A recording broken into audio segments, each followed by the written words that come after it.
Tem coisa que a gente carrega uma vida inteira no peito, sabe?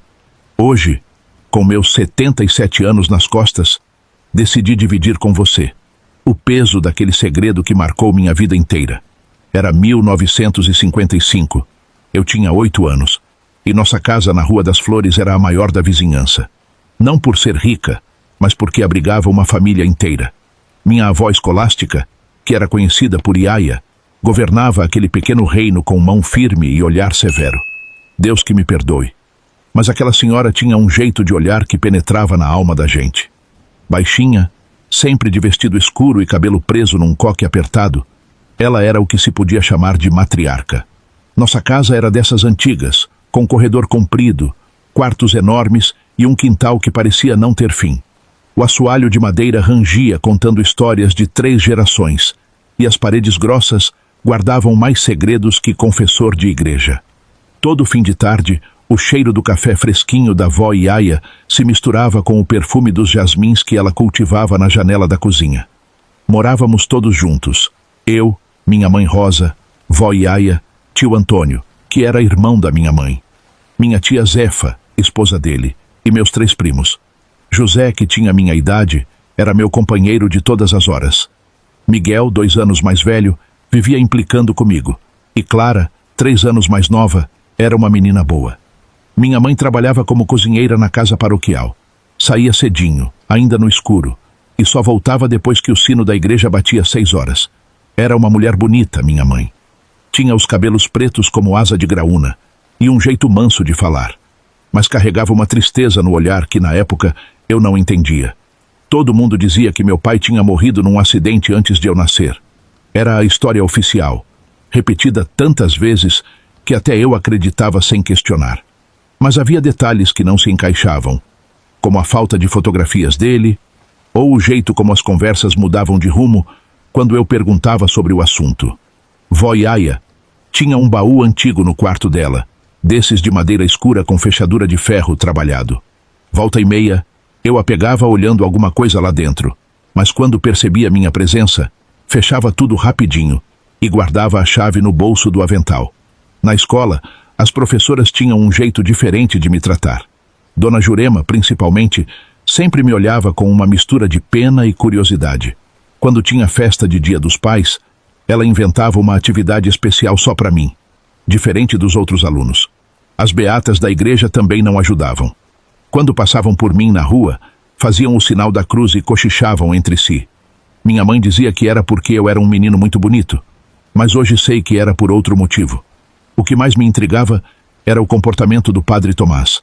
Sempre que me via, baixava os olhos e seguia apressado. Uma vez na festa de São João, ele até derrubou o cálice durante a missa quando me viu entrando na igreja com vó Iaia. Mas nada se comparava aos domingos depois da missa. Era quando toda a família se reunia para o almoço, e vó Iaia comandava a mesa como um general.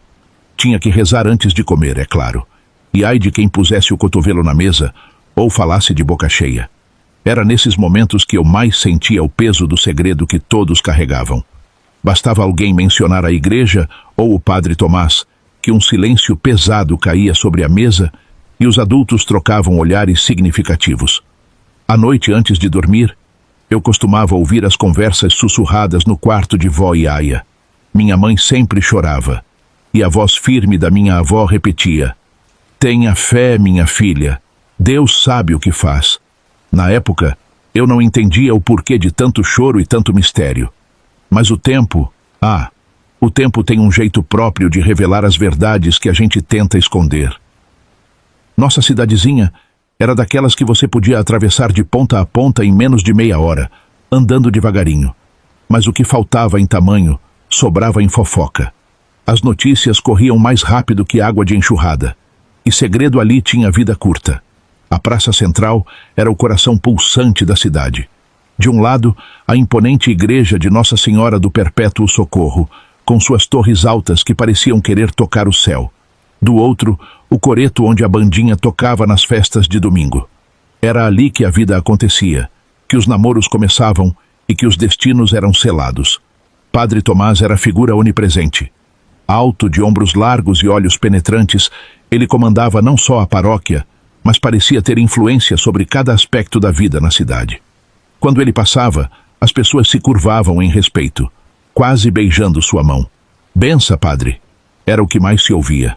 Lembro bem do dia em que percebi que havia algo diferente comigo. Eu devia ter uns 9 anos. Estava brincando de bolinha de gude com Zezinho, filho do seu Ananias da Venda, quando Dona Zulmira passou por nós. Ela era a solteirona da cidade, dessas que sabem da vida de todo mundo. "Coitadinho", ela murmurou fazendo o sinal da cruz. "Que Deus tenha misericórdia." Zezinho, que tinha ouvidos de cachorro caçador, logo quis saber. "Por que ela falou isso, Dito?" Dei de ombros, fingindo que não era comigo. Mas aquilo ficou martelando na minha cabeça. Foi também por essa época que comecei a notar os olhares. Na missa de domingo, enquanto o padre falava sobre pecado e redenção, eu sentia os olhos das beatas me seguindo.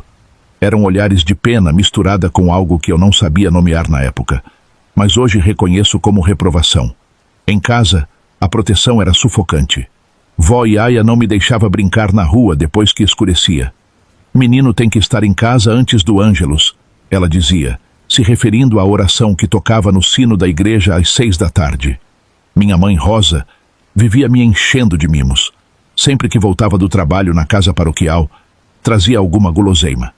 "Para adoçar a boca do meu menino", ela falava, mas seus olhos sempre pareciam tristes. Foi numa tarde de sábado que as coisas começaram a ficar mais claras, ou talvez mais confusas.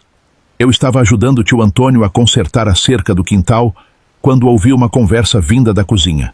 A janela estava aberta, e as vozes de vó Iaia e Dona Generosa, nossa vizinha, chegavam nítidas até mim. "É muita provação para uma família só escolástica", dizia Dona Generosa. "Primeiro a desgraça com a Rosa, agora o menino crescendo, a cara do pai." "Cala essa boca, mulher", vó Iaia respondeu, ríspida. "O que passou, passou. Benedito é filho de Deus como qualquer um." Meu coração disparou. Do que elas estavam falando? Que desgraça era essa? E por que falavam do meu pai, se ele estava morto? Tentei me aproximar para ouvir mais, mas tio Antônio me chamou de volta ao trabalho. "Vem cá, rapaz. Homem que é homem não fica escutando conversa de mulher." Aquela noite não consegui dormir. As palavras de Dona Generosa ecoavam na minha cabeça. "A cara do pai", ela disse. Mas que cara? Eu nunca tinha visto uma foto sequer do meu suposto pai morto. No dia seguinte, durante o almoço de domingo, observei cada rosto à mesa. Tio Antônio, com suas mãos calejadas de trabalho na roça. Tia Zefa, sempre sorridente. Meus primos brigando por um pedaço de galinha. E minha mãe, evitando meu olhar, como se temesse que eu pudesse ler seus pensamentos. Foi nesse dia que decidi que ia descobrir a verdade. Custasse o que custasse. Eu podia ser novo, mas não era bobo. Havia um segredo pesado pairando sobre nossa família, e eu estava no centro dele. Na segunda-feira, na escola, prestei mais atenção aos cochichos. Cristina, a filha do prefeito, passou por mim no corredor e sussurrou para a amiga: "Olha lá o filho do pecado."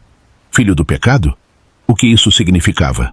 À noite, enquanto todos dormiam, saí na ponta dos pés até o quarto de vó Iaia. O baú misterioso me chamava. Tentei abrir, mas estava trancado.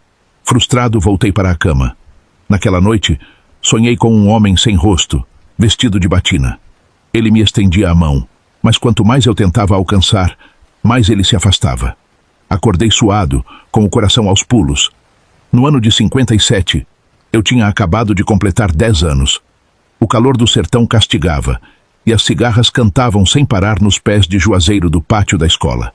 Dona Jurema, nossa professora, escrevia no quadro negro a lição do dia: "A família é a base da sociedade." Foi nesse dia que tudo mudou. Zezinho, meu amigo de sempre, chegou perto de mim no recreio com um ar de quem sabia das coisas. "Ei, Dito", ele falou baixinho. "É verdade que você não tem pai?" Senti meu rosto esquentar. "Claro que tenho, seu tonto. Ele morreu num acidente." Zezinho deu de ombros. "Não foi o que eu ouvi. Minha mãe estava falando com a comadre dela. Disse que seu pai está vivo e que todo mundo sabe quem é." Meu coração disparou. "E quem é?" perguntei, tentando não demonstrar o quanto aquilo me afetava. "O padre", Zezinho sussurrou, olhando para os lados como se tivesse medo que alguém ouvisse. Naquele momento, foi como se o chão sumisse debaixo dos meus pés. Todas as peças do quebra-cabeça se encaixaram de uma vez. Os olhares, os cochichos, a proteção exagerada da família. Tudo fazia um terrível sentido agora. "Você tá mentindo!" gritei, empurrando o Zezinho com toda a força que tinha. Ele caiu no chão, levantando uma nuvem de poeira. A briga que se seguiu foi feia. Rolamos no chão, trocando socos e chutes. Os outros meninos fizeram uma roda em volta, gritando: "Briga! Briga!" Só paramos quando seu Galdino, o bedel da escola, nos separou. "Que pouca vergonha é essa?" Ele ralhou, nos segurando pelas orelhas. "Vão já para a diretoria." Sentado na frente da diretora, Dona Eulália, eu tremia. Não de medo da bronca, mas de raiva, de confusão, de tristeza. Enquanto ela falava sobre comportamento e respeito, eu só conseguia pensar nas palavras de Zezinho. Seria verdade? Naquela tarde voltei para casa de cabeça baixa. Um bilhete da diretora no bolso. Vó Iaia me esperava na porta, os braços cruzados e o senho franzido. "Que história é essa de briga na escola, menino?" Ela perguntou, me puxando para dentro. E eu só fiquei pensando: como é que ela sabe? Entreguei o bilhete sem dizer nada. Enquanto ela lia, eu observava seu rosto. Vi o momento exato em que a expressão dela mudou de raiva para preocupação. "Benedito", ela falou, a voz mais suave agora. O que aconteceu de verdade? Foi como se uma represa tivesse estourado dentro de mim. Entre soluços, contei tudo. As provocações, os cochichos, o que Zezinho tinha dito sobre o padre. Vó Iaia me abraçou forte, deixando eu chorar no seu colo como não fazia desde pequeno. "Meu netinho", ela murmurou, passando a mão no meu cabelo.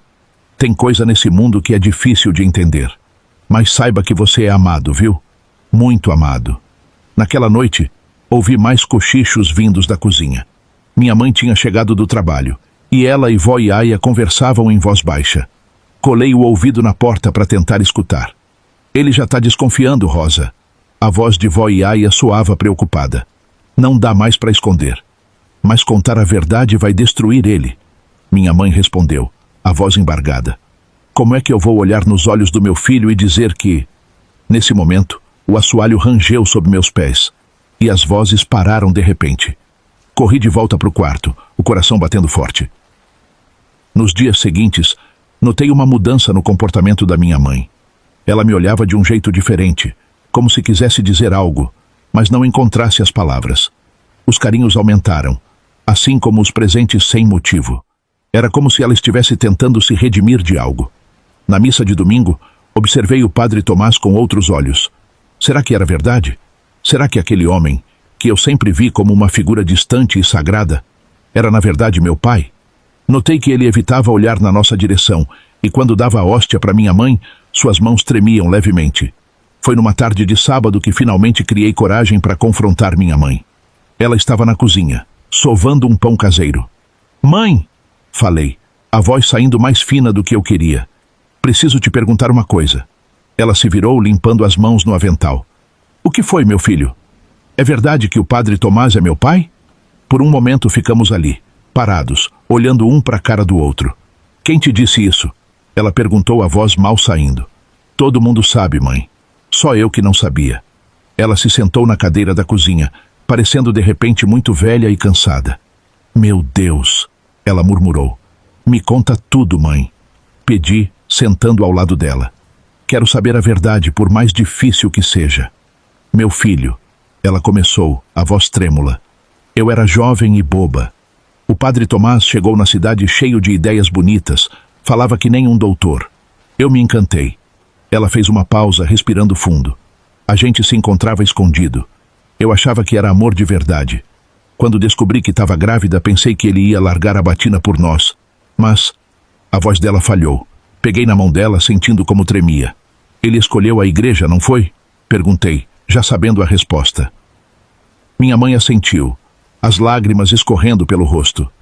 "Disse que tinha feito votos, que não podia abandonar sua vocação. Me mandou para longe para ter você. Quando voltei, inventamos a história do acidente. O silêncio que seguiu era pesado como chumbo. Tantas mentiras, tanto sofrimento, tudo para manter as aparências." "Mãe", falei depois de um tempo, "a senhora não tem culpa." Ela me olhou com os olhos marejados. "Você não me odeia?" "Nunca." respondi, abraçando ela forte. Daquele dia em diante, as coisas mudaram. O segredo estava ali, entre nós. Mas agora, era como se pudéssemos respirar um pouco melhor. A adolescência chegou feito um vendaval. Eu, com meus 13 anos, carregava não só as mudanças normais da idade, mas também o peso daquela verdade. As missas de domingo viraram um tormento. Eu ficava no fundo da igreja, braços cruzados, me recusando a ajoelhar ou cantar. Olhava para o padre Tomás no altar e sentia raiva, mas não posso negar. Também sentia curiosidade. Nossos olhares às vezes se cruzavam, e eu podia ver uma tristeza profunda nos olhos dele. Minha mãe sofria em silêncio. Muitas vezes a peguei chorando escondido ou olhando para o nada. Ela tentava compensar com mimos, como se pudesse apagar o passado com presentes. Meu menino, dizia, me abraçando forte, você é a coisa mais preciosa da minha vida. Foi nessa época que vó Iaia se tornou meu porto seguro. Numa tarde, depois de mais uma briga na escola, a encontrei na varanda descascando feijão. Tá com cara de quem comeu e não gostou, ela falou. Quer conversar? Vó, desabafei. Por que as coisas têm que ser assim? Ela suspirou. Meu filho, a vida às vezes é que nem esse feijão. Tem que descascar muito para chegar no que presta. Mas no final vale a pena. Mas não é justo, retruquei. Eu não pedi para nascer assim. Vó Iaia me olhou fundo nos olhos. E quem foi que disse que a vida é justa? O que importa não é como a gente nasce, mas o que a gente faz com o que tem. Aquelas palavras ficaram comigo. Aos poucos fui aprendendo a lidar com minha história. O dia em que completei 16 anos amanheceu como qualquer outro. O galo cantou cedo, o cheiro de café fresco invadiu a casa e vó Iaia já estava de pé, preparando o café da manhã especial para o aniversariante. Mas algo dentro de mim estava diferente. Naquele momento, tomei uma decisão que mudaria o rumo da minha vida. Eu preciso sair daqui, mãe. Dessa cidade, desses cochichos. Preciso encontrar meu próprio caminho. Vi o pânico nos olhos dela. Mas para onde você vai, Dito? Como? Para a capital. Vou terminar os estudos lá, trabalhar, me virar. Vó Iaia, sempre prática, já estava pensando à frente. Tem a prima Zulmira lá. Ela pode te acolher no começo. É lá que sua mãe ficou quando estava grávida de você. A notícia da minha decisão se espalhou pela família como fogo no mato seco. Tio Antônio tentou me convencer a ficar, falando das dificuldades da cidade grande. Meus primos ficaram entre a inveja e a preocupação. Na noite antes de partir, decidi passar pela igreja uma última vez. Não sei bem o que eu esperava, talvez um sinal, uma resposta para todas as minhas dúvidas. Quando cheguei perto da casa paroquial, vi uma luz acesa. Meu coração disparou. Era tarde, quase meia-noite. Me aproximei devagar. As folhas secas estalando sob meus pés. Foi então que ouvi vozes abafadas vindas de dentro. Uma delas eu reconheci na hora. Era o padre Tomás. A outra era a voz de um menino. Fiquei paralisado, o sangue gelando nas veias. Pela fresta da janela, vi o padre Tomás sentado numa poltrona. Ele estava nu em pelo. E ajoelhado na frente dele, estava Pedrinho, o coroinha órfão que vivia por conta da caridade da igreja. Todos conheciam ele. Devia ter uns 10 ou 12 anos no máximo. O padre segurava a cabeça do menino com uma mão que estava com a boca dele naquele lugar, que você bem imagina, enquanto o padre falava sem parar. Eu não conseguia ouvir. Eram muitos sussurros e gemidos, vindo daquela boca maldita. Mais uma coisa muito pior que eu observei, que me fez perder a cabeça. Só quero que você saiba que isso que estou te contando é muito difícil para mim de relembrar. E principalmente falar, mas é preciso. É importante. Bom, continuando. Como já te disse, uma das mãos do padre estava segurando a cabeça do menino. Já a outra, essa estava fumando um cigarro. Mas as costas do Pedrinho estava toda cheia de marcas de queimado de butuca de cigarro. Então, eu não pude mais aguentar ver aquilo. Naquele momento, mal acreditando que estava vendo aquela cena dos infernos. Tudo que eu acreditava, toda a santidade que eu via naquele homem, desmoronou como um castelo de areia. Entendi ali que o pecado que me trouxe ao mundo não foi um caso isolado. Era um padrão, uma teia de mentiras e abuso que ia muito além de mim. A fúria tomou conta de mim. Comecei a bater no vitral com toda a força, os estilhaços de vidro colorido chovendo ao meu redor. O barulho deve ter assustado os dois lá dentro, pois ouvi um alvoroço. O padre apareceu na porta, ajeitando as vestes apressadamente. Quando me viu, o rosto dele empalideceu.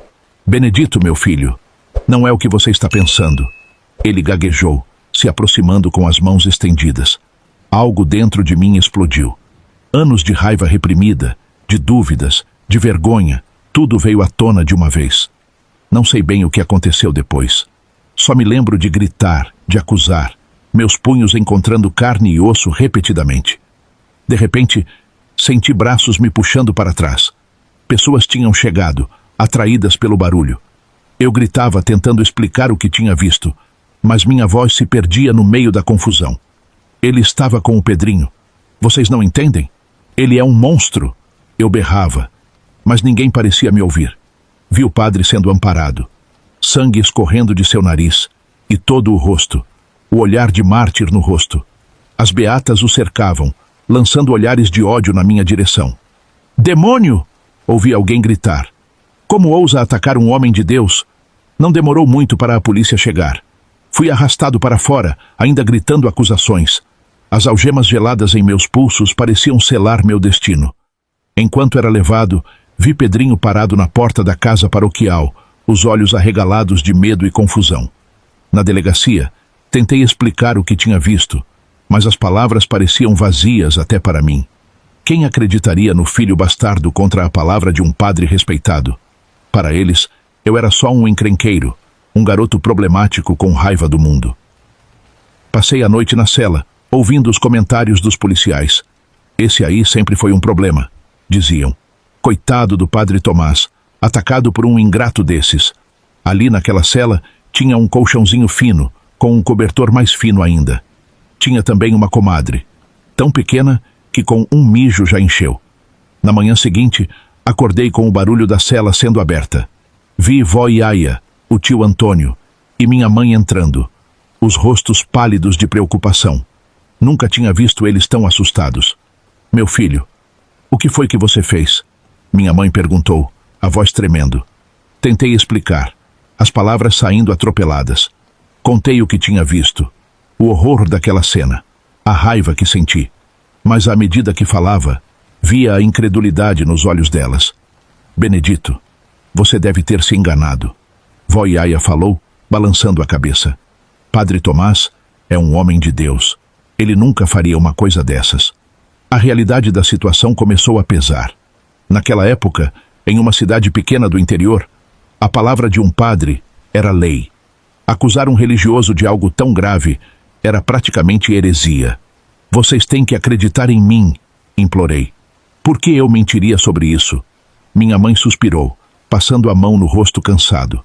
Filho, as pessoas estão dizendo coisas terríveis, que você enlouqueceu, que está possuído pelo demônio. O delegado falou que vão te levar a julgamento. O medo se instalou no meu estômago. Julgamento? Por dizer a verdade? Mas e o Pedrinho? Perguntei. Alguém falou com ele? Olharam as costas dele? O tio trocou um olhar com minha mãe. O menino está assustado, não quer falar com ninguém. A cidade inteira está do lado do padre. Ele disse que você invadiu a casa dele e o atacou sem motivo, que deve ter tido algum tipo de alucinação. Naquele momento, entendi o tamanho do problema em que estava metido. Não era só minha palavra contra a do padre. Era minha palavra contra toda uma estrutura de poder e crença. Elas foram embora. E eu fiquei detido, esperando o julgamento. As visitas eram raras. Apenas minha família tinha coragem de me ver. A notícia se espalhou rápido, e logo toda a região sabia do rapaz endemoniado que atacou o Santo Padre. O advogado designado para minha defesa mal olhava nos meus olhos. Olha, garoto, ele me disse em uma das nossas poucas conversas. O melhor que você pode fazer é se retratar. Diga que teve um surto, que se arrependeu. Talvez assim a pena seja mais leve. Mas eu não podia fazer isso. Não podia negar o que tinha visto, o que sabia ser verdade. O dia do julgamento chegou. O tribunal estava lotado. Parecia que a cidade inteira tinha vindo para me ver ser condenado. Vi rostos conhecidos, pessoas que me viram crescer, todos me olhando com desprezo. Passei 37 dias na cadeia antes do julgamento. Cada dia era uma eternidade. O cheiro de mofo e urina impregnava tudo. As paredes tinham marcas de outras almas que passaram por ali. rabiscos desesperados contando os dias. É sério mesmo, não estou exagerando. Ali era um lugar escuro e bem úmido. A comida? Bem, chamar aquilo de comida era um insulto para quem cozinhava de verdade. De manhã, um café ralo que mais parecia água encardida, com um pedaço de pão duro. No almoço e jantar, um feijão aguado com arroz empapado. Às vezes, aparecia um pedaço de carne que eu nem sabia dizer de que bicho era. Nos primeiros dias, mal conseguia engolir. Depois, a fome falou mais alto. Nesse meio tempo, 2 outros presos chegaram. Cada um contou o motivo de estar ali. Mas o que eu contei não convenceu ninguém, não. Inclusive, eles conheciam o padre e passaram a evitar falar comigo, certamente pensando que eu era um louco desvairado. Tive que aprender rápido a me defender. Dormia com um olho aberto, sempre alerta. Os guardas não eram muito melhores. Me tratavam como se eu fosse a escória da terra. Ou do capeta, gritavam quando queriam algo.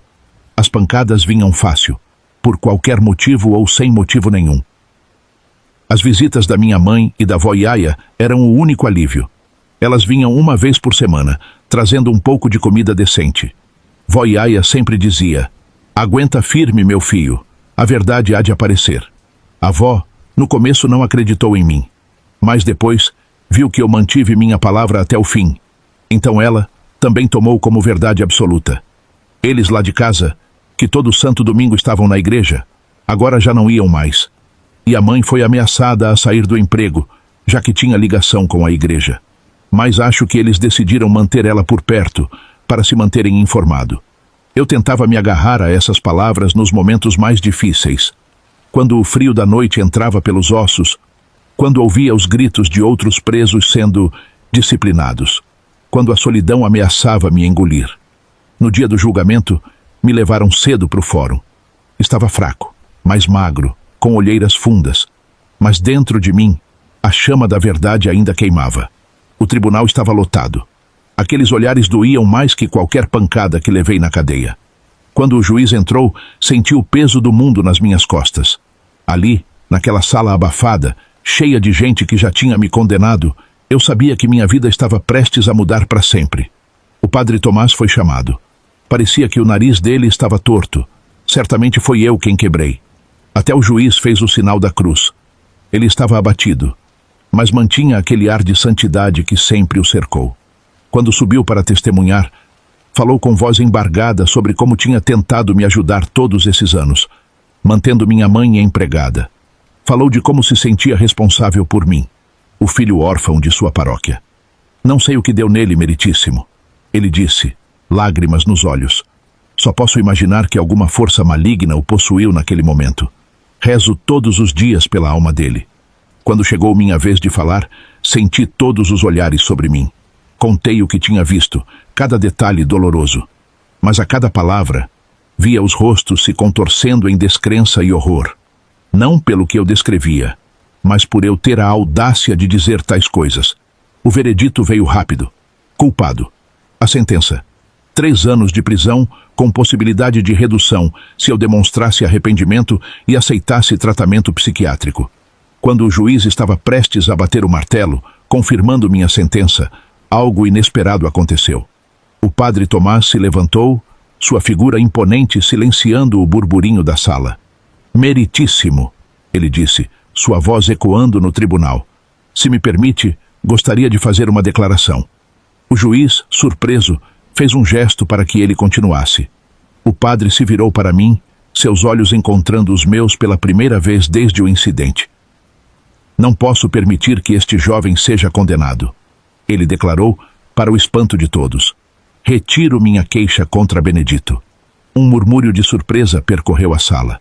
Vi minha mãe levar as mãos à boca, os olhos arregalados. O padre continuou.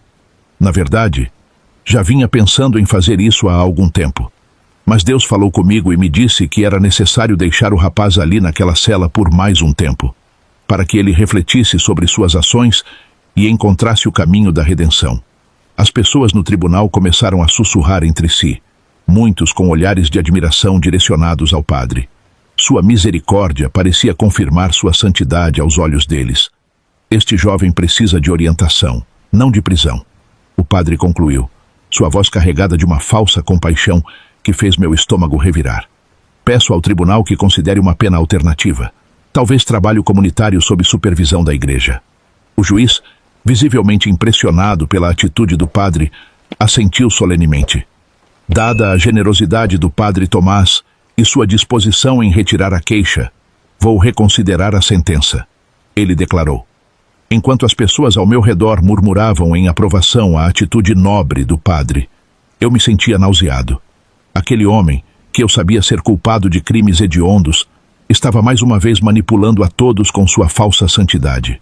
Saí do tribunal em estado de choque, livre da acusação, mas carregando um peso ainda maior. Minha família estava ao meu redor, todos atordoados pelo rumo inesperado dos acontecimentos. Os olhares das pessoas tinham mudado, não mais de condenação aberta. Parecia que eles estavam com expectativa, como se esperassem que eu visse a luz e me arrependesse. Mas havia algo que eu não conseguia entender, algo que me confundia profundamente. Durante anos, os cochichos e olhares na cidade sempre insinuaram que eu era filho do padre. Era um segredo aberto, algo que todos pareciam saber, mas ninguém discutia abertamente. E agora, de repente, isso parecia não significar nada. Era como se, num passe de mágica, toda a história tivesse sido reescrita. Eu não era mais o filho bastardo do padre, fruto de um escândalo que todos conheciam, mas fingiam ignorar. Agora, aos olhos da comunidade, eu tinha me transformado em algo diferente. O garoto problemático, criado sem pai, que acabou ficando biruta e atacou um homem santo. A hipocrisia da situação me revoltava. Como podiam ignorar anos de rumores e fofocas? Como podiam fingir que não sabiam da verdade sobre minha origem só porque agora convinha a narrativa do padre? Era como se toda a cidade tivesse feito um pacto silencioso para esquecer o passado e aceitar essa nova versão dos fatos. O padre não era mais o homem que tinha cometido um erro no passado. Agora, era a vítima misericordiosa de um jovem perturbado. Essa mudança repentina na percepção das pessoas me deixava ainda mais isolado. Não só tinha que lidar com a injustiça do que aconteceu, mas também com a sensação de que toda a minha história, minha identidade, estava sendo apagada e reescrita diante dos meus olhos. Enquanto caminhávamos para casa, senti o peso desses olhares me esmagando. Bom, deixa isso para lá. Quando chegamos em casa, o silêncio pesado que nos envolvia foi quebrado pela voz firme de vó Iaia. Dito, ela disse, seus olhos cansados me fitando com preocupação. Você ainda quer ir para a capital ficar na casa da prima Zulmira? Antes que eu pudesse responder, tio Antônio interveio. Bom, agora que o juiz permitiu, acho que é a melhor opção. Longe daqui, o menino pode ter um pouco de paz. Embora o juiz não tenha imposto formalmente uma sentença de trabalho comunitário, a sugestão do padre Tomás teve um impacto significativo. Após o julgamento, o vigário da paróquia local procurou minha família. O padre Tomás entrou em contato comigo. Ele disse, sugeriu que seria benéfico para o jovem Benedito realizar alguns trabalhos na igreja como forma de reabilitação. Não era uma ordem judicial, mas ficou claro que recusar poderia trazer consequências para minha família. Minha mãe, temendo represálias, concordou relutantemente. Aquela visita informal do vigário era um lembrete amargo de que, mesmo longe, eu ainda estaria sob a sombra do que aconteceu. Nos dias seguintes, os preparativos para minha partida foram feitos em meio a um clima tenso. Minha mãe alternava entre momentos de alívio por eu não estar preso e preocupação por me ver partir. Vó Iaia, sempre prática, se ocupava em organizar minha bagagem, enchendo malas com roupas e lembranças de casa. A despedida foi de partir o coração. Minha mãe me abraçou como se nunca mais fosse me ver, suas lágrimas molhando meu ombro. Vó Iaia, sempre forte, me deu um abraço firme e sussurrou: seja forte, meu neto. A verdade sempre vem à tona. Tio Antônio, a esposa e meus primos também estavam lá, seus rostos cheios de preocupação. As últimas palavras que ouvi antes de entrar no ônibus foram de vó Iaia. Não se esqueça de quem você é, Benedito. Não deixe que eles mudem seu coração. A viagem para a capital foi longa e solitária. Cada quilômetro que me afastava de casa parecia levar um pedaço da minha antiga vida. Quando finalmente cheguei, encontrei a prima Zulmira me esperando na rodoviária. Ela era minha prima de segundo grau. Uma mulher de meia idade com um sorriso gentil que não escondia completamente a preocupação em seus olhos. "Bem-vindo, Benedito", ela disse, me abraçando. "Vamos para casa. Tem muita gente ansiosa para te ver." A casa de prima Zulmira era modesta, mas acolhedora. Além dela, lá moravam o primo Tonico, seu marido, um homem calado de mãos calejadas pelo trabalho, e Joaquim, o filho de 27 anos que ainda não tinha se casado. Os outros filhos, já casados, moravam em suas próprias casas, mas frequentemente visitavam. Naquela primeira noite, sentados ao redor da mesa da cozinha após o jantar, prima Zulmira segurou minha mão e disse: "Benedito, queremos que você saiba que acreditamos em você. Sabemos o que aquele padre fez com sua mãe, e não duvidamos nem por um segundo da sua palavra sobre o que você viu. Aquelas palavras foram como um bálsamo para minha alma ferida. Pela primeira vez em muito tempo, senti que não estava sozinho." Primo Tonico, um homem de poucas palavras, acrescentou: "Esta é sua casa agora, rapaz. Pode ficar o tempo que precisar." Joaquim me olhou com empatia. "Se precisar conversar, estou aqui", ele ofereceu. "Sei que não é fácil carregar um peso desses." Nos dias que iam passando devagar, comecei a me ajustar à vida na capital. Era um mundo completamente diferente da minha pequena cidade. O barulho constante, as ruas movimentadas, os prédios altos. Tudo era novo e, de certa forma, assustador. Onde eles iam, eles me levavam. E eu ia conhecendo tudo. Assim, quando cheguei à capital, além de morar com minha tia, eu tinha a obrigação não oficial de me apresentar à igreja local regularmente.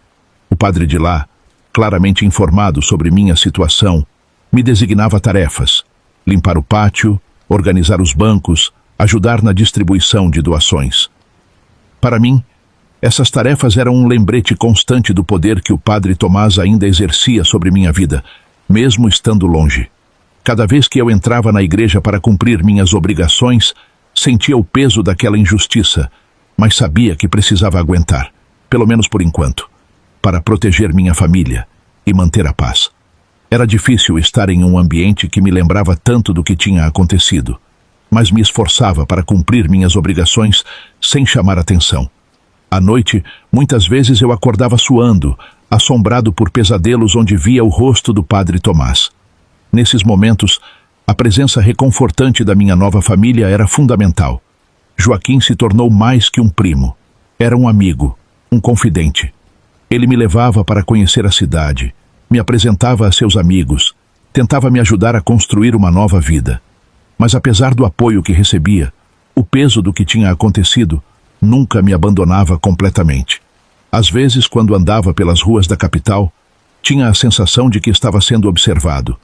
Outras vezes, me pegava olhando por sobre o ombro, como se esperasse ver o padre Tomás ou algum dos seus defensores me seguindo. Os dias iam passando, e eu me via dividido entre meu trabalho diurno e as tarefas na igreja. No início, eu ia à igreja 4 vezes por semana. Mas depois que comecei a trabalhar, ia somente aos sábados. Meu trabalho era em uma fábrica de móveis, onde meu primo Joaquim trabalhava, ele quem arranjou lá para mim. Eu tinha começado como ajudante geral, lixando peças e carregando madeira, mas aos poucos fui aprendendo o ofício. O cheiro de madeira recém-cortada e verniz fresco era reconfortante, tão diferente do incenso e velas da igreja que me trazia lembranças dolorosas. Foi o padre Francisco, vendo meu desconforto e reconhecendo meu esforço no trabalho, sugeriu que eu viesse apenas aos sábados. "Você já está fazendo muito, Benedito", ele disse com um sorriso compreensivo. "Um dia por semana será suficiente." O padre Francisco, responsável por aquela paróquia, ele mantinha distância. Ele se limitava a me cumprimentar com um aceno de cabeça e me passar as tarefas do dia. "Bom dia, Benedito. Hoje preciso que você organize a sacristia e ajude na limpeza do altar", ele dizia, sem nunca tentar prolongar a conversa. Eu agradecia silenciosamente por essa abordagem. Não estava pronto para confiar em nenhum homem de batina. Na verdade, eu, na minha cabeça de moleque, pensava que todos eram iguais ao padre Thomas. Eu desconfiava até da minha própria sombra. Minha família adotiva, prima Zulmira, primo Tonico e Joaquim, não frequentava nenhuma igreja. Isso me dava um certo alívio, pois significava que aos domingos eu podia descansar. Mas, à medida que o tempo foi passando, comecei a notar algo que me intrigava. Sempre havia crianças ao redor do Padre Francisco, meninos e meninas que pareciam genuinamente felizes em sua presença. No início, isso me deixou em alerta. Minha experiência me fez suspeitar do pior. Movido por uma mistura de desconfiança e um senso distorcido de responsabilidade, comecei a observar o Padre Francisco mais de perto. Às vezes, após o trabalho, eu dava voltas pelo quarteirão da igreja, tentando captar algum movimento suspeito. Cheguei até a sair algumas noites, escondido de minha família, para vigiar a casa paroquial. Foi durante uma dessas missões de vigilância que tive meu primeiro choque de realidade. Vi o Padre Francisco saindo tarde da noite, acompanhado de um garoto. Meu coração acelerou, pensando que tinha confirmado minhas suspeitas. Segui eles discretamente, pronto para intervir se fosse necessário. Para minha surpresa, eles foram direto para o hospital local. Lá dentro, vi o padre consolando o garoto enquanto este chorava ao lado do leito de uma mulher. Presumi que fosse sua mãe. Aquela cena me deixou confuso. Não era o que eu esperava ver. Comecei a prestar mais atenção nas conversas ao meu redor. Ouvi histórias sobre como o Padre Francisco ajudava famílias necessitadas, como organizava aulas de reforço para crianças com dificuldades na escola, como visitava os doentes no hospital, sempre arrecadando doações dos ricos para passar adiante a quem precisava. Decidi então me aproximar de alguns dos garotos que frequentavam a igreja. Com cuidado, fiz perguntas sutis sobre o padre. Para minha surpresa, só ouvi coisas boas. O Padre Francisco me ajudou a melhorar minhas notas, disse um. Ele convenceu meu pai a parar de beber, contou outro. Aos poucos, uma realidade incômoda começou a se formar na minha cabeça. Nem todos os padres eram como aquele que tinha arruinado minha vida. O Padre Francisco parecia ser genuinamente bom, dedicado a ajudar sua comunidade. Essa constatação me deixou em conflito. E se nem todos os padres eram maus? Com o tempo, minha atitude em relação ao Padre Francisco começou a mudar. Já não o via com desconfiança, mas com um respeito relutante. Ele deve ter notado essa mudança, pois começou a se aproximar mais, fazendo perguntas sobre meu trabalho, minha adaptação à cidade. Um dia, após terminar minhas tarefas na igreja, o Padre Francisco me chamou para conversar. Sentamos nos degraus da entrada da igreja, o sol se pondo no horizonte. Benedito, ele começou, sua voz calma. Sinto que há um peso enorme em seu coração. Sei que não é de minha conta, mas se quiser conversar, estou aqui para ouvir. Naquele momento, algo dentro de mim se quebrou.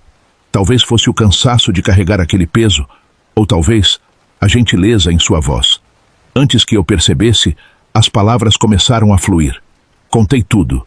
O que vi naquela noite fatídica, a reação da cidade, o julgamento, minha fuga para a capital. Falei até que minha mãe confessou que o padre era meu pai, já que ele quis saber como eu fui parar ali na casa do padre aquele dia. O Padre Francisco mantinha os olhos arregalados, mal piscando. Quando terminei, ele colocou uma mão em meu ombro, um gesto que normalmente me faria recuar, mas que naquele momento trouxe conforto. Benedito, ele disse, eu acredito em você. O que aconteceu com você é imperdoável. Uma traição não só a você e sua família, mas a tudo que a igreja deveria representar. O que chegou até mim não foi bem essa história, meu filho. É por isso que eu sempre digo, para sempre ouvir as duas versões da história. Ficamos ali, em silêncio, por um longo tempo. Nos meses que se seguiram, minha relação com o Padre Francisco se aprofundou. Ele se tornou um mentor, um amigo. Nunca tentou me converter ou me forçar a voltar para a igreja, além das minhas tarefas obrigatórias. Em vez disso, ele me ofereceu um ouvido atento e conselhos sábios quando eu precisava. Através dele, comecei a ver que não se pode generalizar as pessoas. Depois de muitas conversas com o Padre Francisco, percebi que ele estava tão perturbado quanto eu com a história do Padre Tomás. Uma noite, após o trabalho na fábrica de móveis, o Padre Francisco mandou me chamar para uma conversa séria. Benedito, ele começou, seu rosto grave à luz fraca do escritório paroquial. Estive pensando muito sobre o que você me contou nesses últimos meses. E eu mal consigo dormir, de tanto que penso nisso. Não podemos deixar isso continuar. O que o senhor sugere, padre? Tenho alguns contatos de confiança na sua cidade natal. Pessoas discretas, que podem manter um olho no Padre Tomás sem levantar suspeitas. A ideia de alguém vigiando o Padre Tomás me deu um estranho sentimento de satisfação.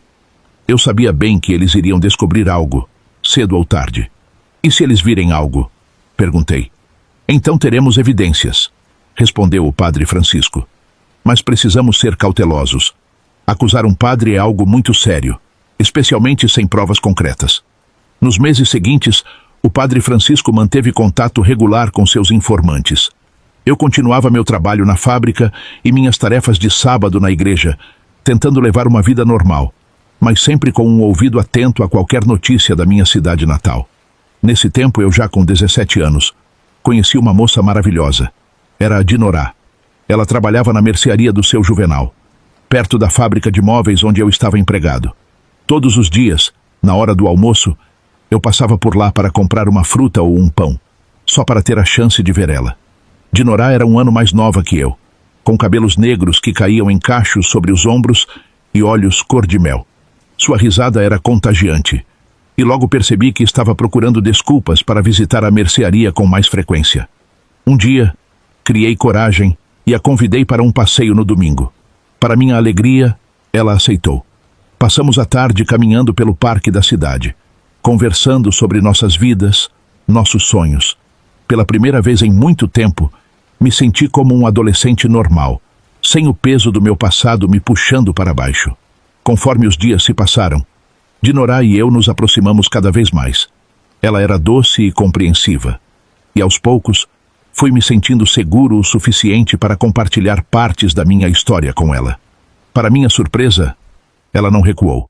Pelo contrário, seu apoio e compreensão só fortaleceram a nossa relação. Depois de algumas semanas de namoro, decidi que era hora de apresentar ela à minha família. Combinei com a prima para a gente fazer um almoço de domingo. No dia marcado, Dinorá apareceu, linda em um vestido florido e uma fivela dourada nos cabelos. Ela carregava uma torta que ela mesma havia feito. Prima Zulmira a recebeu com um abraço caloroso, fazendo ela se sentir em casa. Durante o almoço, observei com alegria como Dinorá se encaixava perfeitamente. Ela ria das piadas do primo Tônico e trocava receitas com a prima Zulmira. Até mesmo Joaquim, geralmente tão reservado, parecia estar apreciando a companhia dela. Depois da sobremesa, enquanto ajudávamos a limpar a mesa, primo Tonico me puxou de lado com um sorriso maroto. Olha só, o Benedito arranjando uma namorada antes do Joaquim. Quem diria, hein? Senti um aperto no peito ao ouvir aquilo. Joaquim, meu primo de 28 anos, tinha nascido com uma corcunda pronunciada. Apesar de ser inteligente, gentil e ter um bom cargo lá na fábrica de móveis que eu também trabalhava. Sua condição física sempre afastou as mulheres. Ele vivia bem com os pais, tinha seu trabalho e seus hobbies, mas eu sabia que, no fundo, ele sentia falta de uma companheira. Ah, deixa disso, primo Tonico, respondi, tentando mudar de assunto. Não queria que Joaquim ouvisse e se sentisse mal. Naquela noite, enquanto acompanhava Dinorá até em casa, senti uma felicidade que não experimentava há anos. Ela segurou minha mão e disse: "Sua família é maravilhosa, Dito." Depois disso, chegou a minha vez de conhecer oficialmente a família de Dinorá. Bem, eu já os conhecia de vista, lá da mercearia do seu Juvenal. Mas um jantar oficial como namorado da Dinorá era algo completamente diferente. Na noite marcada, vesti minha melhor camisa e, com o coração aos pulos, bati à porta da casa deles. Dinorá me recebeu com um beijo na boca e um sorriso radiante, segurando minha mão enquanto me guiava para dentro. A casa era simples, mas acolhedora, cheia de fotos de família nas paredes. O cheiro delicioso de comida caseira preenchia o ar. Seu Antônio, pai de Dinorá, me cumprimentou com um aperto de mão firme, seus olhos me avaliando com curiosidade. Dona Cida, a mãe, me abraçou como se já me conhecesse há anos. Ela tinha 4 irmãos. Só um era mais velho que ela. O Marcelo, ele fazia faculdade para ser professor. Eu achei aquilo o máximo. Nunca tinha conhecido ninguém que fizesse faculdade. Durante o jantar, percebi que meu nervosismo inicial ia se dissipando. Era muita gente falando junto, seu Antônio. Apesar do jeito sério, tinha um senso de humor seco que me fazia rir. Dona Cida não parava de me oferecer mais comida, preocupada que eu não estivesse comendo o suficiente. No fim da noite, quando já estava me despedindo, seu Antônio me chamou de lado. Seu rosto estava sério e senti um frio na barriga. "Olha, rapaz", ele disse, sua voz grave e os olhos fixos nos meus. "A Dinorá é nossa menina dos olhos. Vejo que você é um bom moço e que gosta dela de verdade." Ele fez uma pausa, seu olhar endurecendo. "Mas se você magoar ela, nem queira saber o que vou fazer com você. Entendeu bem?" Engoli em seco, sentindo o peso daquela ameaça velada. Seu Antônio não era um homem grande, menor que eu, inclusive, mas naquele momento ele parecia imenso. "Sim, senhor", respondi, minha voz saindo um pouco mais aguda do que eu gostaria. "Eu jamais faria algo para magoar a Dinorá. O senhor tem minha palavra." Ele me encarou por mais alguns segundos, como se estivesse medindo a sinceridade das minhas palavras. Então, tão rápido quanto tinha aparecido, a expressão severa se desfez em um sorriso. "Bom", ele disse, dando um tapinha no meu ombro. "Então não teremos problemas. Seja bem-vindo à família, rapaz." Saí de lá naquela noite com sentimentos misturados. Por um lado, estava feliz por ter sido aceito. Por outro, as palavras de seu Antônio ecoavam em minha mente, me lembrando da responsabilidade que eu estava assumindo. Mas uma coisa eu sabia com certeza. Eu amava Dinorá e faria de tudo para nunca decepcionar ela ou a sua família.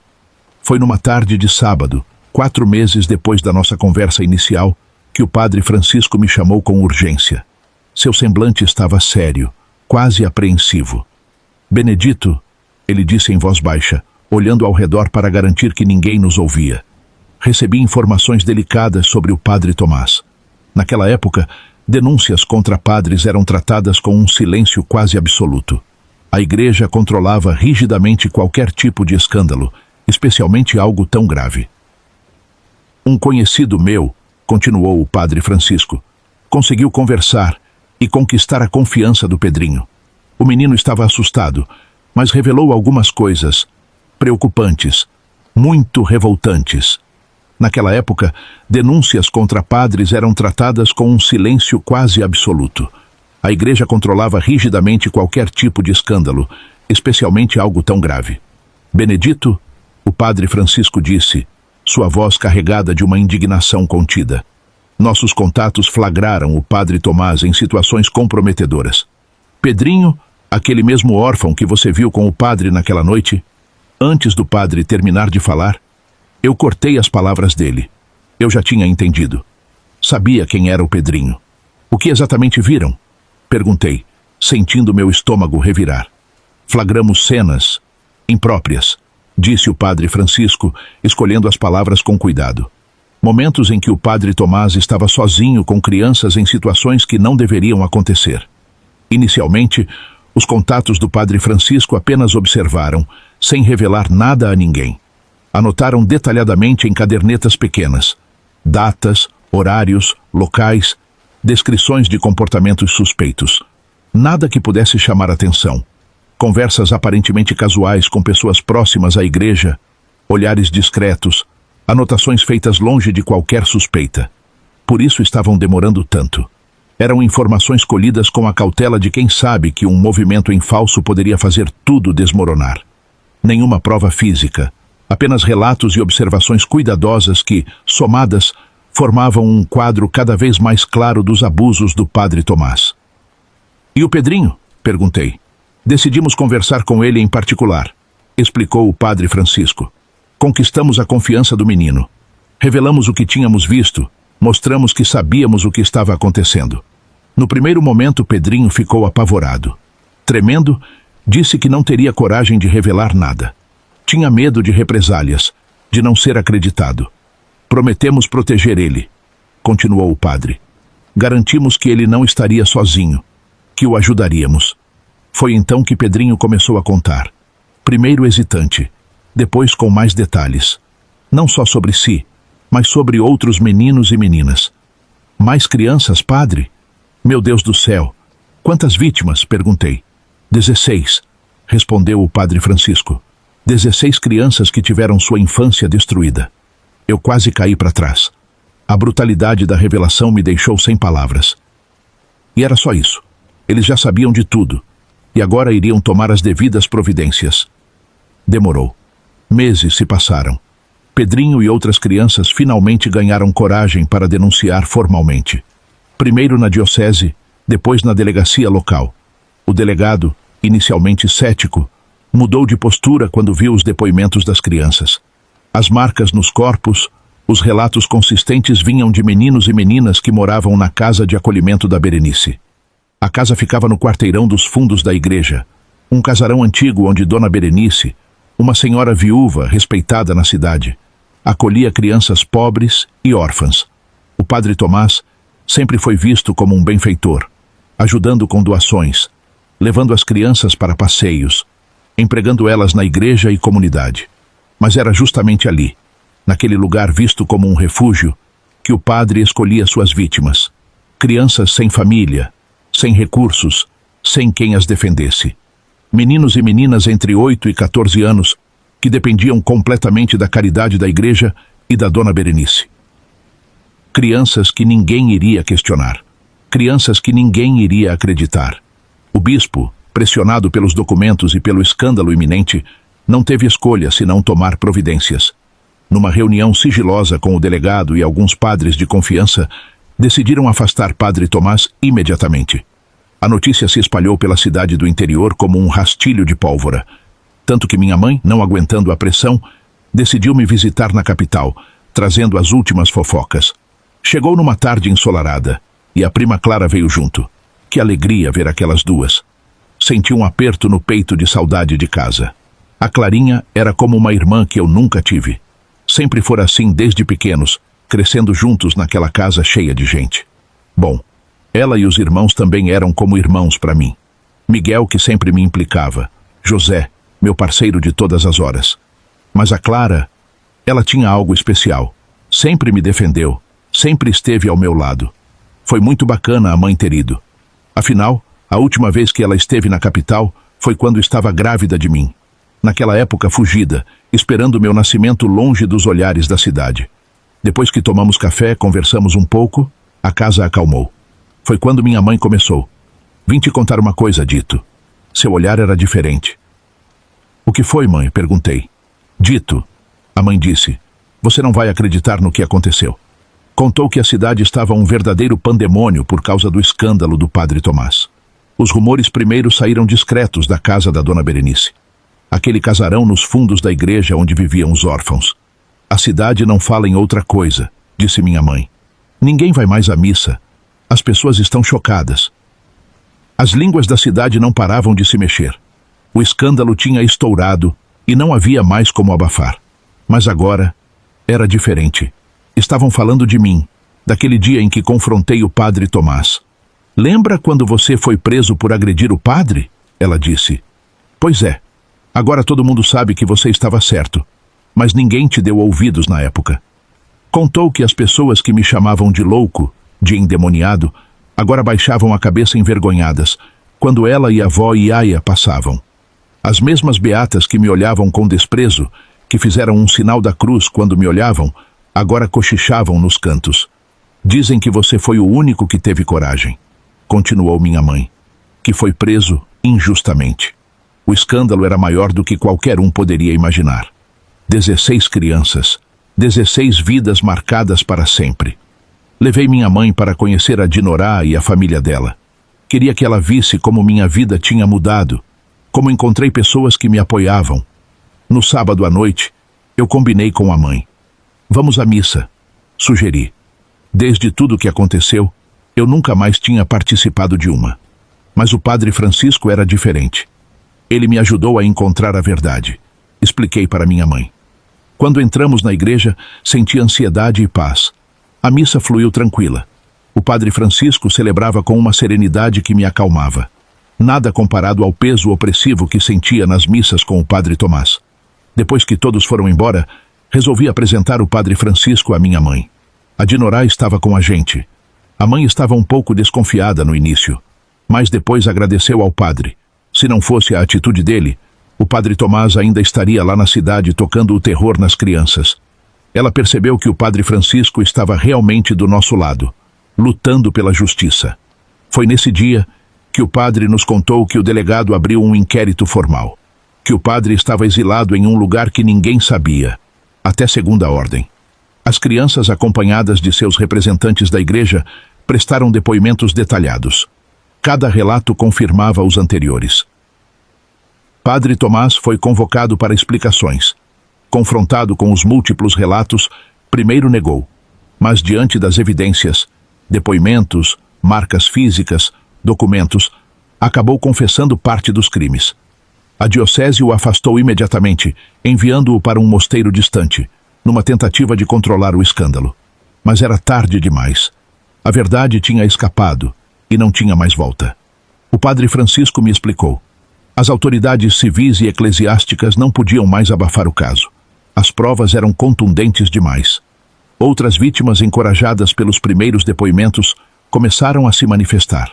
O que parecia ser um caso isolado se revelou um padrão de abuso que durava anos a fio. A comunidade estava em choque. Como um homem respeitado, um padre, pôde cometer tais atrocidades por tanto tempo, e bem debaixo do nariz de todos. O silêncio que antes protegia os poderosos, agora se voltava contra eles. Quando minha mãe estava prestes a partir, depois de 4 dias na capital, ela me perguntou se eu queria voltar para nossa cidade natal, embora eu sentisse muitas saudades. Respondi que não. Tinha meus compromissos, o trabalho na fábrica de móveis e meu noivado com Dinorá. Sabia que precisava seguir em frente, construir minha própria história, longe das sombras do passado que tanto me perseguiram. Os anos foram passando. Casei com Dinorá numa cerimônia simples, mas cheia de amor. Prima Zulmira chorou de emoção. Primo Tonico sorriu discretamente. E Joaquim, meu primo, foi meu padrinho. Todos lá de casa também não podiam faltar. Quando Dinorá engravidou do nosso primeiro filho, recebemos um convite especial. Vó Iaia, com sua sabedoria e determinação, havia preparado uma casa para nós na minha cidade natal. Meu neto merece voltar de cabeça erguida, dizia ela para todos. A história daquela casa começou muito antes de eu nascer, escondida no baú antigo de Vó Iaia. Uma história de dor, amor e sacrifício que só descobri anos depois, quando ela me contou tudo. Aquele baú guardava uma escritura. Esse era o segredo da avó. Uma grande propriedade, herança do pai de Vó Iaia, meu bisavô Venceslau. Era um fazendeiro influente e cruel. Um homem que usou seus contatos para enviar o genro, meu avô, para a guerra. Um homem que destruiu o casamento de sua própria filha. Vó Iaia contava com os olhos marejados como seu marido, um homem bom e trabalhador, que ela amava muito. Foi arrancado de sua vida, forçado a lutar numa guerra que não era sua, deixando para trás uma esposa jovem e 2 filhos pequenos, e nunca mais voltou. No baú, além da escritura, guardava cartas e fotos amareladas. Cartas de amor que meu avô escreveu e que nunca foram enviadas. Cada palavra era um grito de amor, de saudade, de esperança de voltar para casa. O meu bisavô, em seu leito de morte, arrependido, entregou tudo à Vó Iaia. Durante anos, Vó Iaia se recusou a aceitar a herança do pai. Aquela casa representava a dor, a traição, a perda do amor de sua vida. O documento ficou guardado, um fantasma silencioso em meio às suas memórias mais dolorosas. Mas a vida tem seus próprios caminhos. Quando viu a necessidade da família, filhos crescendo, netos precisando de apoio, ela tomou uma decisão que mudaria tudo. Venderia a casa, não por amor ao pai, mas por amor à família que construiu. O dinheiro da venda foi distribuído com o coração. Um pouco para cada filho, para cada neto. Comprou terras, ajudou em estudos, construiu casas. E para mim, preparou aquela casa onde Dinorá e eu começaríamos nossa família. A gente não recusou, já que estávamos morando de aluguel, em uma casa pequena, e ainda era nos fundos. A casa era um presente de Vó Iaia, nova, espaçosa, não muito longe da casa da família. Cada detalhe tinha sido cuidadosamente planejado, desde os móveis até as cortinas rendadas que ela mesma havia escolhido. Lembro de quando entramos pela primeira vez. A casa era de madeira, o cheiro bom de verniz, que inclusive fez a Dinorá passar até mal. Mas aquela casa representava mais que um teto. Era a transformação de uma dor antiga em esperança para a nova geração. Nossa chegada ali na cidade foi muito emocionante. Como seríamos recebidos após tudo o que aconteceu? A resposta veio rápida. Alguns habitantes me cumprimentavam com lágrimas nos olhos, pedindo desculpas pelo julgamento e preconceito. Desculpe, Dito, diziam. Sempre soubemos que você estava certo, mas tivemos medo de falar. Pensei comigo, que mentira. Dava para ver que acreditavam cegamente naquele padre. Mas relevei, não queria discussão. Outros baixavam os olhos quando passávamos, envergonhados pelo silêncio. O peso da verdade finalmente tinha alcançado eles. Percebia nos olhares o remorso, a vergonha de terem me condenado sem ao menos me ouvirem. Montei minha oficina de marcenaria num pequeno galpão nos fundos da casa. Dinorá me ajudava nas finanças e cuidava dos nossos 4 filhos com amor e dedicação. Primeiro veio João, um menino forte e determinado, com mãos hábeis para a marcenaria. Depois, Pedro, sempre com um livro debaixo do braço, sonhando em ser professor, igual ao tio, irmão da Dinorá. Daniel, esperto e comunicativo, que herdou meu espírito de luta. E por fim, Antônio, o caçula, com um coração de ouro e uma sensibilidade única. 4 meninos, imagina só, que cresceram ouvindo a história do pai, não como uma ferida, mas como um testemunho de coragem. Ensinei a eles que a verdade, por mais dolorosa que seja, sempre prevalece, que o silêncio pode machucar mais que qualquer palavra e que a honestidade é o caminho mais importante. Minha mãe, Rosa, encontrou a felicidade novamente. Aos 44 anos, casou com seu Geraldo, um viúvo bondoso que a tratava como um tesouro precioso. Para surpresa de todos, ela engravidou. Nasceu Margarida, uma menina que iluminou nossa família com sua presença. O parto de Margarida foi dramático. Minha mãe quase não sobreviveu. Os médicos diziam que era um milagre ela estar viva. Depois disso, nunca mais engravidou. Margarida se tornou o centro de nossa família, cercada de amor e proteção. Era como se toda a dor do passado tivesse se transformado naquela criança. A mãe estava muito feliz. A nova paróquia era completamente diferente. O padre Viriato, conhecido por sua bondade e simplicidade, nada se comparava ao horror do padre Tomás. Quando o padre Francisco visitou a cidade e conheceu o padre Viriato, confirmou o que todos já sabiam. Ele era um homem de bem, comprometido com a verdadeira essência do sacerdócio. Em uma de suas visitas, o padre Francisco conversou longamente comigo. "Você ajudou a fazer justiça", disse ele. "Aquelas crianças podem ter uma chance de recomeçar graças à sua coragem." Anos se passaram e o Pedrinho cresceu. Virou um homem direito, como dizia minha avó. Casou com uma moça da cidade e teve 3 filhos, 2 meninos e uma menina. Trabalhava como mecânico, tinha oficina própria, parecia ter encontrado seu lugar no mundo. Na verdade, em todos esses anos, ele e eu nunca trocamos uma palavra sobre aquilo. A cidade é pequena, nos cruzávamos direto, na mercearia, na igreja, na rua principal. Nossos olhares se encontravam, um aceno rápido, um cumprimento, mas nada além disso. Não sei se ele realmente superou aquela história. Tenho minhas dúvidas se aquelas crianças conseguiram superar o que aconteceu. Cada um carregando suas marcas, seus segredos, suas histórias guardadas. Mas sempre rezei para que tenham encontrado paz, que tenham conseguido transformar aquela dor em força, que tenham aprendido que não são definidos pelo que sofreram, mas pelo que escolheram ser depois. Meus filhos cresceram fortes e íntegros. João seguiu meus passos na marcenaria, criando móveis que eram verdadeiras obras de arte. Pedro realizou seu sonho e se tornou professor, educando gerações. Daniel encontrou seu lugar no comércio local, sempre com seu sorriso largo e conversa fácil. Antônio seguiu carreira militar, levando os valores de justiça e coragem que sempre cultivamos. Hoje, aos 77 anos, olho ao meu redor e vejo minha história. Tenho 9 netos. Apenas 2 meninas, os outros todos homens. E para minha alegria, já tenho 3 bisnetos correndo pela casa. Minha Dinorá continua ao meu lado. A vida nos ensinou que o amor é mais forte que qualquer provação. A gente vai ficando velho, sabe? E com a idade vem os medos.